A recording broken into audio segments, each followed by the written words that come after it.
Olá! Um filho com deficiência e a família toda deve estar preparada para lidar com a situação.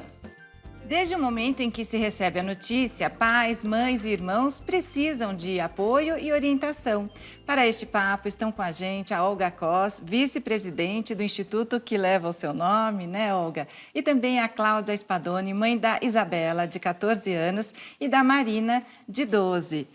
Cláudia, suas filhas estão aqui com a gente, a Marina, a Isabela. E a Isabela, ela nasceu com o quê? Como é que foi? Então, a Isabela, ela tem... Inicialmente, ela foi diagnosticada com um transtorno global do desenvolvimento. Depois, a gente fez uma série de investigações, né? Ela está no grupo do autismo e ela foi diagnosticada por um exame genético com uma síndrome chamada Síndrome de Phelan-McDermid. Então, a gente teve um processo longo de investigação até chegar, e do ponto de vista prático, do dia a dia, ela teve alguns impactos importantes no desenvolvimento. Isabela se comunica por um sistema de imagens, ela não fala, mas ela se comunica muito bem. E ela tem algumas dificuldades motoras no dia a dia para fazer as atividades, né? Então... Vamos pedir para a Isabela mostrar. Isabela, mostra para a gente o seu livrinho, que a gente acha tão legal. Esse livro, pasta. A pasta. Ela usa essa pasta desde pequenininha? Isso, a gente começou por volta dos, acho que 5 anos, né? É um Mostra sistema assim, de comunicação. isso. Então, a gente pode se comunicar com ela normalmente, fazer as perguntas na escola, enfim, no dia a dia, e ela é capaz de responder por aqui. Então, dependendo do assunto, ela vai selecionando aqui. Isa, por exemplo, Isa... Então tem as figurinhas, por exemplo, eu quero, sim, não, aí ela mostra a figurinha, é isso? Isso, ela vai formar uma frase aqui embaixo, né, em função do que a gente está falando. Então, ela vai Então ela pode mostrar ou ela pode ir pegando as figurinhas ela e vai, na montando verdade, a frase? montar aqui para poder se relacionar com quem ela está no ambiente. Isa, mostra pra gente. Você está gostando de vir aqui? Você gostou de vir aqui? Então põe aqui para eles verem, eles querem que você veja. Põe para eles verem. Ela apontou sim. Ah, que bom! E ela está curtindo. Olga, a gente vê, né, que importante a mãe, né, como os pais, a família toda, acaba se envolvendo e até criando todos esses mecanismos, né? Não, com certeza. Isso é muito importante, porque apesar deles terem alguma dificuldade, a gente sempre tem um ponto de conexão. E para eles é importante, para o desenvolvimento, essa estimulação que você faz. E, em muitos casos, você consegue levar uma vida perfeitamente normal. E, Olga, é importante envolver toda a família? A gente vê que a Isabela tem a irmã, a Marina, e é importante informar o irmão sobre a deficiência e também envolvê-lo nas atividades? Com certeza, porque tudo é um bloco só, uma família só. E todos nós temos deficiências. Às vezes é só com o tempo que a gente vai aprendendo a definir isso.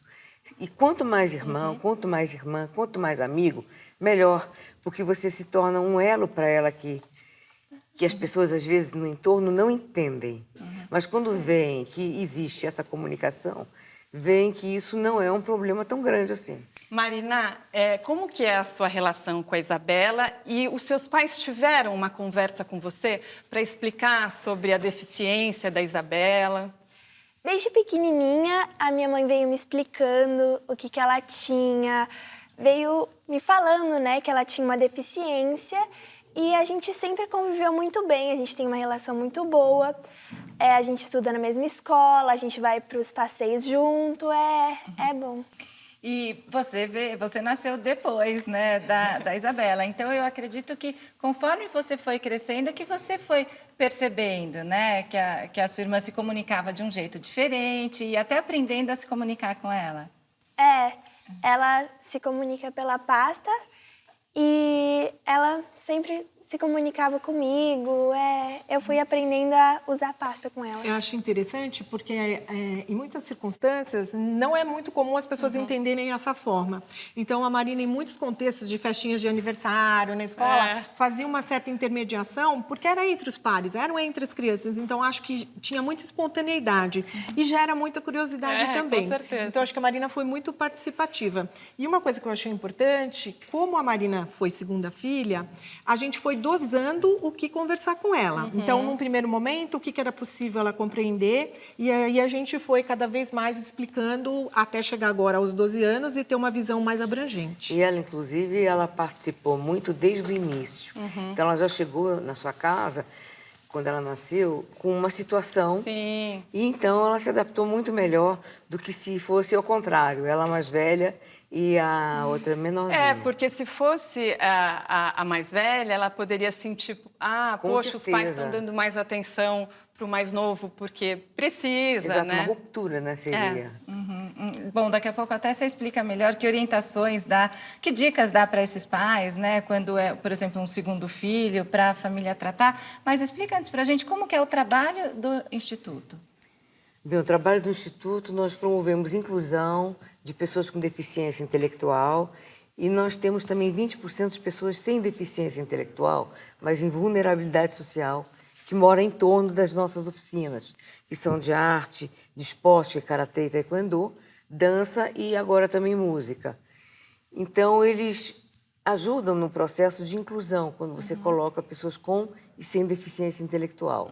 Daqui a pouco a Olga fala para a gente qual a orientação para o filho que fica com ciúmes ou o filho adolescente que fica com vergonha, né, do irmão com deficiência. O nosso papo continua daqui a pouco. Fique com a gente.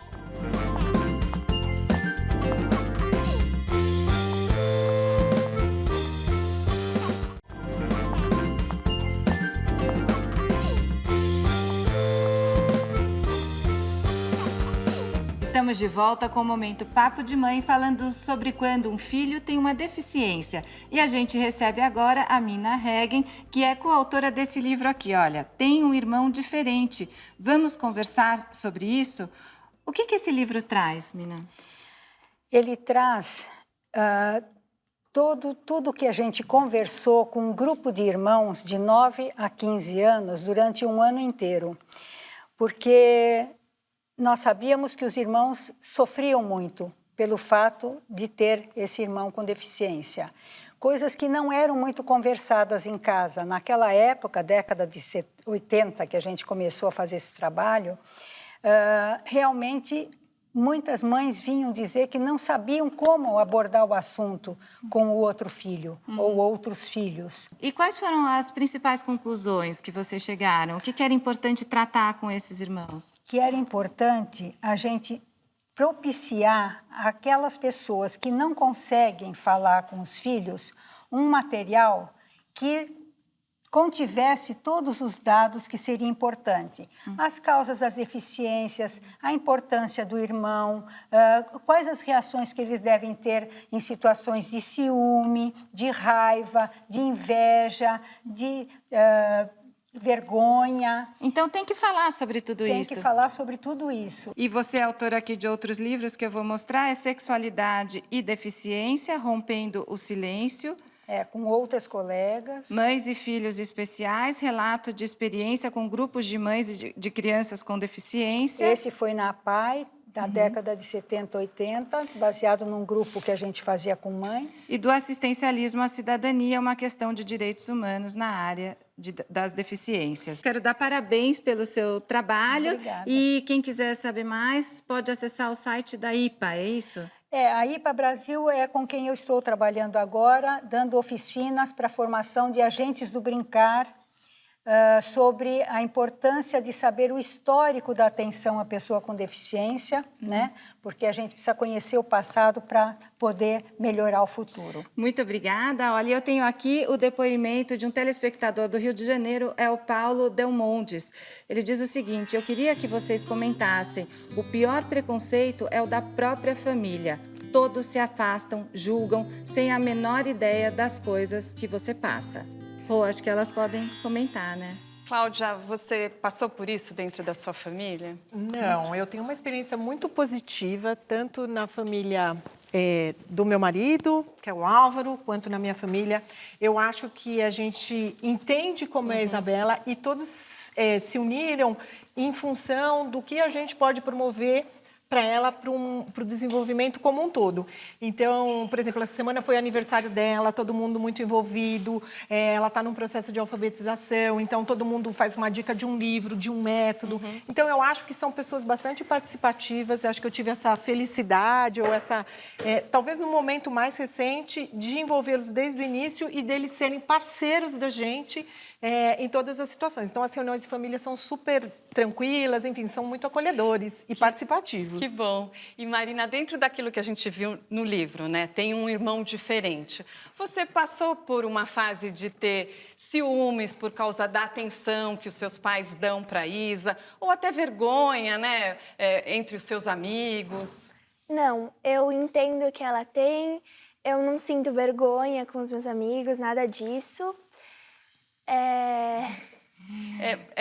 E quando seus amigos te perguntam, tem alguma coisa diferente com a Isa, você explica? As pessoas têm essas curiosidades mesmo e eu explico o que ela tem, como que é o jeito dela conversar, é muito natural. E você entende que ela precisa, muitas vezes, de uma dedicação maior dos seus pais, porque ela faz alguns tratamentos? Sim, eu acho que ela tem essa atenção porque ela precisa mesmo e eu acho muito tranquilo. Isa, a sua irmã é muito legal, hein?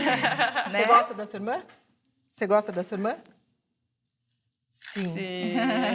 Muito bem. Olga, qual dica para essa família que, de repente, o filho mais velho fica com ciúmes porque os pais têm que dedicar bastante tempo para esse filho com deficiência?